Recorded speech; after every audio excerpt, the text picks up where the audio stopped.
రేవంత్ రెడ్డి గారు గాంధీ భవన్లో ఆయన మాట్లాడుతూ మహబూబ్ నగర్ ఎన్నికల గురించి కూడా మాట్లాడింది. మహబూబ్ నగర్ జరుగుతున్నటువంటి పార్లమెంట్ ఎన్నికల గురించి మాట్లాడుతూ వారు ఓటమిని ముందే ఒప్పేసి ఈ ఎన్నికల్లో ఓడిపోతున్నామని రేవంత్ రెడ్డి గారు ఒప్పుకున్నారు. ఎందుకంటే ఆయన ఏం చెప్పుకుంటున్నాడు, మన జిల్లాకు లేక లేక ఒక అవకాశం వచ్చింది, ఇప్పుడు ఎలాగైనా దొంగ దెబ్బ తీయాలని చూస్తున్నారు. ఆయన ముఖ్యమంత్రిగా ఉన్నాడు, ఈ రాష్ట్రానికి ముఖ్యమంత్రి. ఈ జిల్లాలో ఆయన నియోజకవర్గం ఈ మామునార్ పార్లమెంట్లోనే ఉంది. అంటే ఎందుకు మాటి మాటికి రేవంత్ రెడ్డి గారు నన్ను గద్దె దింపుతారంట, నన్ను దింపేస్తారంట అని ఒదికి సింపతి కోసం ప్రయత్నం చేస్తున్నాడు. మళ్ళీ ఒదికి ఇప్పుడేమో పార్లమెంట్ ఎన్నికల్లో ఓడిపోతామనేటటువంటి భయంతోన కొత్త రాగం అందుకున్నాడు. కొత్త రాగంలోనే ఇప్పుడు ఈ మాట చెప్తున్నాడు, ఈ జిల్లాలో నన్ను దొంగ దెబ్బ దీనికి చూస్తున్నాడంటే ఆయన ముఖ్యమంత్రి పదవి ఊడిపోతుందా? ఏమైనా ఈ పార్లమెంట్లో ఆయన గెలవకపోతే ఆయన ముఖ్యమంత్రి పదవి ఆయన ఊడిపోతుందా? ప్రజలు ఎమ్మెల్యే ఎలక్షన్లప్పుడే డిసైడ్ అయిపోయినరు. పార్లమెంట్ ఎన్నికల్లో ఈ దేశానికి నరేంద్ర మోదీ గారు ప్రధానమంత్రి కావాలి, మేము బీజేపీ ఓటేస్తాము, రేపు పార్లమెంట్ ఎన్నికలు ప్రజలు డిసైడ్ అయిపోయింది. ఈ రోజు మిమ్మల్ని చూసి ఓటేయలేదు, కేసీఆర్ మీద వ్యతిరేకతతో మీకు ఓటేసింది. వాపును చూసి బలుపు అనుకుంటున్నారు మీరు కాంగ్రెస్లో ఉన్నటువంటి నాయకులు. ఇంకా మాట్లాడతాడు ఆయన, సొంత జిల్లాలో రాజకీయంగా బలహీనం చేస్తే దీన్ని చూపించి రాష్ట్రం అంతా తిట్టుకుంటూ తిరగొచ్చని కుమ్ముక్కైందట. అయా టీఆర్ఎస్ పార్టీతో కుమ్ముక్కైంది మీరు కుమ్ముక్కయ్యే కదా, డ్రామా ఆడే కదా. ఎవరు తవ్వుకున్న గుంతలే వాళ్ళే పడినట్టు బీఆర్ఎస్ వాళ్ళు గుంతలు పడినరు.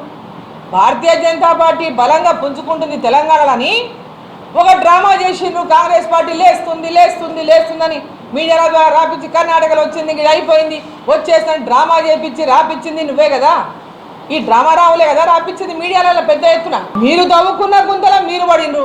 బీజేపీ ఒకటే, బీఆర్ఎస్ ఒకటే చెప్పించి భారతీయ జనతా పార్టీని తగ్గించాలని మీరు ప్రయత్నం చేసిండ్రు. ఇక దాన్ని అందుకొని కాంగ్రెస్ పార్టీ దాని ప్రయత్నాల్లో ఎక్కడో మూలకున్న కాంగ్రెస్ పార్టీ, ఏనాడు కూడా ప్రతిపక్ష పార్టీ పాత్ర పోషించినటువంటి కాంగ్రెస్ పార్టీ రాష్ట్రంలో భారతీయ జనతా పార్టీ పెద్ద ఎత్తున ప్రజల పక్షాన నిలబడి పోరాటాలు చేస్తే, ఈ రాష్ట్ర ప్రభుత్వం పైన పెద్ద ఎత్తున వ్యతిరేకతను నిర్మాణం చేస్తే, కేసీఆర్ అబద్ధాలు చెప్పి అధికారంలోకి వచ్చి మేము ఆయన కంటే మించి అబద్ధాలు చెప్పి అధికారంలోకి ఎట్లయినా రావాలని 6 గ్యారంటీలని చెప్పి మోసం చేసి అధికారంలోకి వచ్చి మీరు అన్నీ చేసినా కూడా బోటాబోటి ఓట్లతోనే మీరు బయటపడ్డారు, సీట్లతోనే బయటపడ్డారు.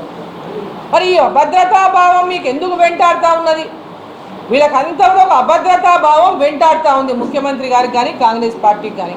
ఆ అభద్రతా భావంతోనే నోటికి వచ్చినట్లా మాట్లాడుతూ ఉన్నారు.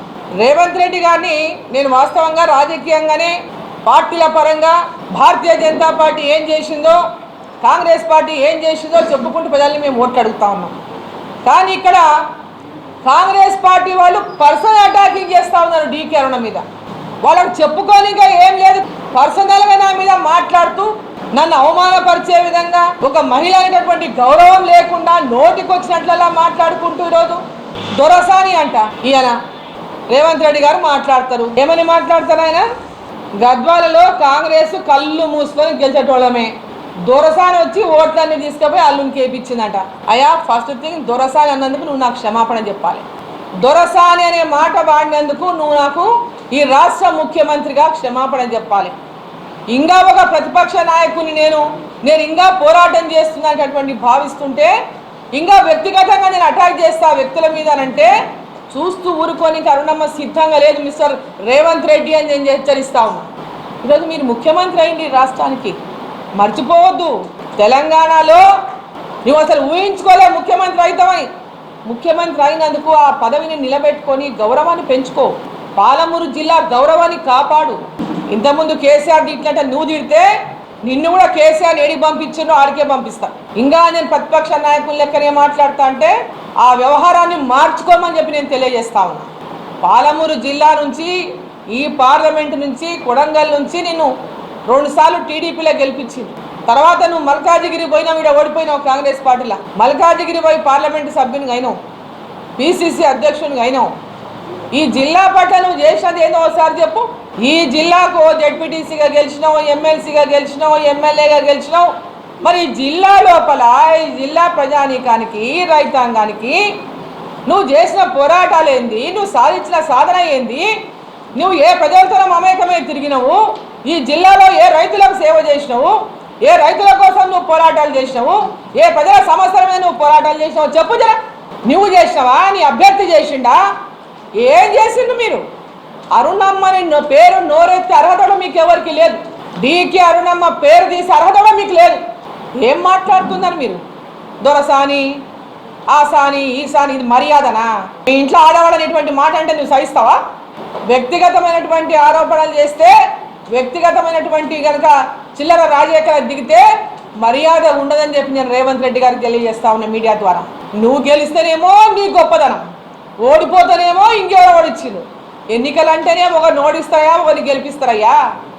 రాజకీయం తెలియదా నీకు? నిలబెట్టిన క్యాండిడేట్ నేను గెలిపించి పంపాలా? అయితే నువ్వు నాకు క్లాప్స్ కొడతావా? ఏం మాట్లాడుతున్నావు నువ్వు? కొంచెం తెలివి ఉండి మాట్లాడాలా, మాట్లాడేటప్పుడు తెలివి లేని మాటలు మాట్లాడొద్దండి దయచేసి. ఈ రాష్ట్ర ముఖ్యమంత్రి నేను గౌరవిస్తున్నా. పాలమూరు జిల్లా వాడిగా ముఖ్యమంత్రి అయినామని సంతోషపడినా, మా జిల్లా అభివృద్ధి చెందుతుందని. రాజకీయంగా ఏనాడు కూడా రాజకీయపరమైనటువంటి పార్టీ పరంగా మీ సిద్ధాంతం మా సిద్ధాంతం పరంగా మాట్లాడుతా ఉన్నా. వ్యక్తిగతమైనటువంటి విమర్శలు చేస్తే మర్యాద ఉండదని చెప్పి నేను హెచ్చరిస్తా ఉన్నా. పాలమూరు రంగారెడ్డి తెచ్చిందా, జాతీయ హోదా తెచ్చిందా, నువ్వేం బీకినావు? ఏం బీకినావు? నువ్వు పార్లమెంట్ సభ్యుడిగా ఉన్నావు కదా, ఏం బీకినావు నువ్వు చెప్పుగా? అరే ఈ జిల్లాకు పాలమూరు రంగారెడ్డి తెచ్చిందే డీకే అరుణమ్మ, నీవు కాదు. పాలమూరు రంగారెడ్డి ఎట్టకేళ్ళు వచ్చింది తెలుసా నీకు? రేవంత్ రెడ్డి గారు తెలుసా ఎట్టకేళ్ళు వచ్చిందా పాలమూరు రంగారెడ్డి?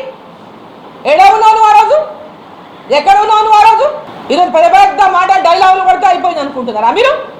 ఏదో పోనీ జిల్లాకి వెళ్ళి ముఖ్యమంత్రి, ఏదో జిల్లా బాగు చేసుకుందాం, ఇక్కడ ప్రజలంతా కూడా నేను నరేంద్ర మోదీ గారిని గెలిపించాలని అనుకుంటున్నారు, ఈ జిల్లా అభివృద్ధి కోసం కలిసి పనిచేద్దాం భవిష్యత్తులో అని ఓ పెద్ద మనసుతో నేను ముందుకు పోతా ఉంటే మీరు చిల్లర రాజకీయాలు ఏందయ్యా? చిల్లర రాజకీయాలు మానుకోండి. అరే ఓట్లు అంటా, నోట్లు అంటా, కోట్లు అంట. అరే నీ ఎమ్మెల్సీ ఎలక్షన్ అయింది, నీ ఓట్లు ఎన్ని ఉన్నాయి? నీ కాంగ్రెస్ పార్టీ ఓట్లు ఎన్ని? ఏం పని చేసినావు? ఎట్టకెళ్ళి కొంటున్నారు ఓటు? మీకు గెలుస్తామని చెప్తున్నావు, 200 మెజార్టీతో గెలుస్తా అని చెప్తున్నావు. ఎట్లకెళ్ళి గెలుస్తావు? ఏం చేసినందుకు నువ్వు గెలుస్తా అని చెప్పినావు? ఓటుకు నోటించి కాదా? ఏంది నీ నీతి నిజాయితీ గురించి నువ్వు మాట్లాడేది?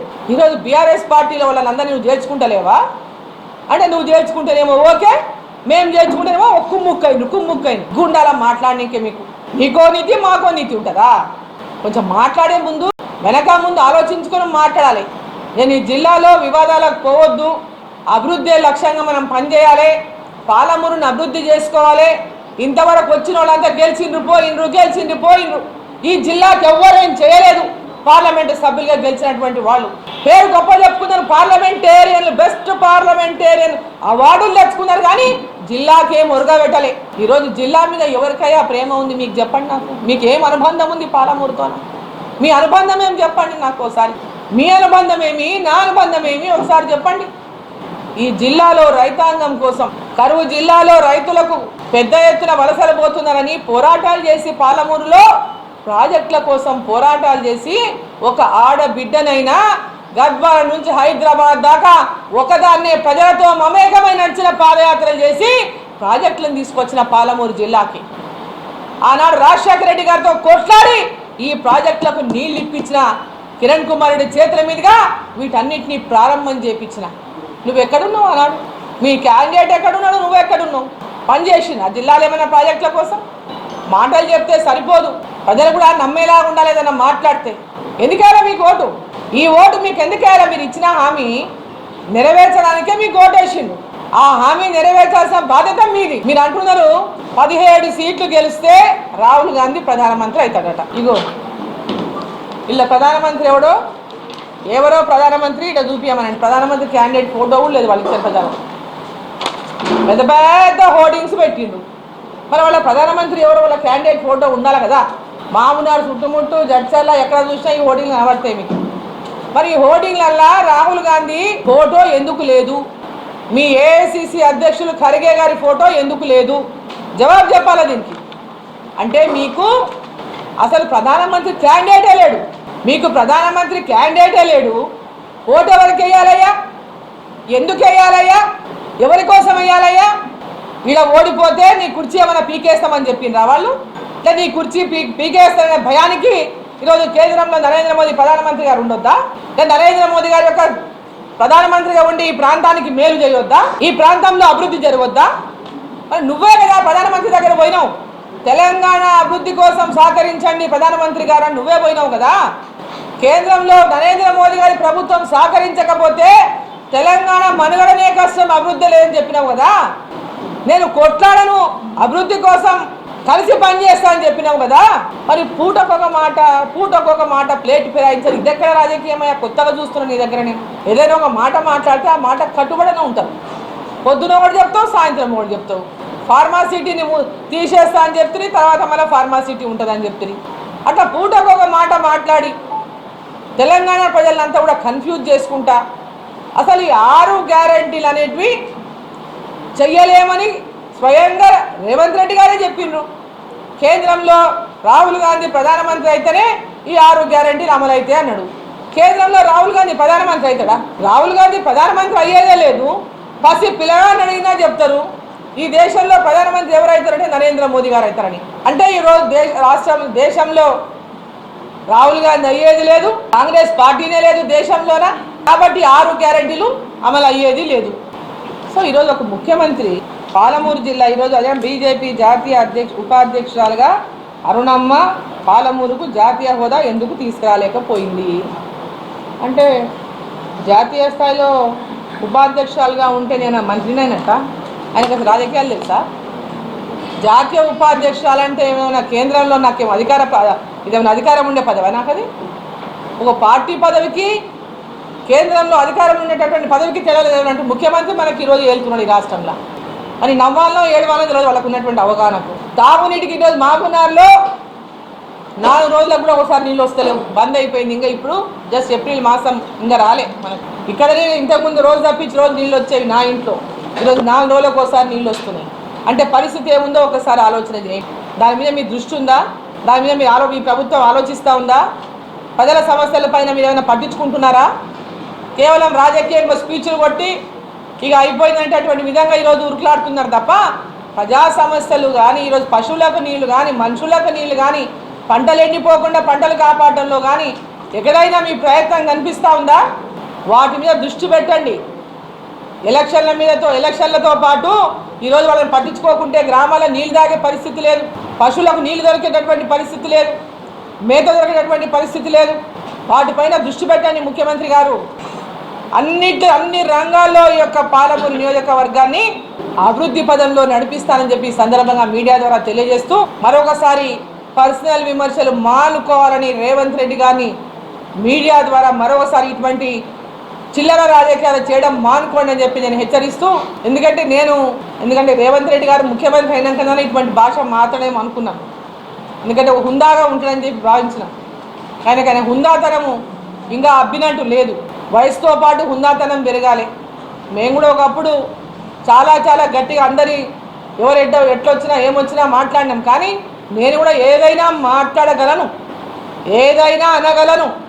ఓటుకు నోటు కేసు గురించి కూడా నేను చాలా మాట్లాడగలను. ఎంత నీతిపరులో ఎవరెంత నీతిపరులో కూడా చెప్పగలను. కానీ పర్సనల్ అటాక్స్ అనేవి మంచివి కావు రాజకీయాలు అనే ఒక దీంతో అభివృద్ధి ధ్యేయంగా మనం పనిచేయాలనేటువంటి లక్ష్యంతో పనిచేస్తూ ఉన్నాం. మీరు కూడా అదేటటువంటి అలవాటును చేసుకుంటే మంచిదని చెప్పి మీడియా ద్వారా రేవంత్ రెడ్డి గారికి నేను కోరుతా ఉన్నాను.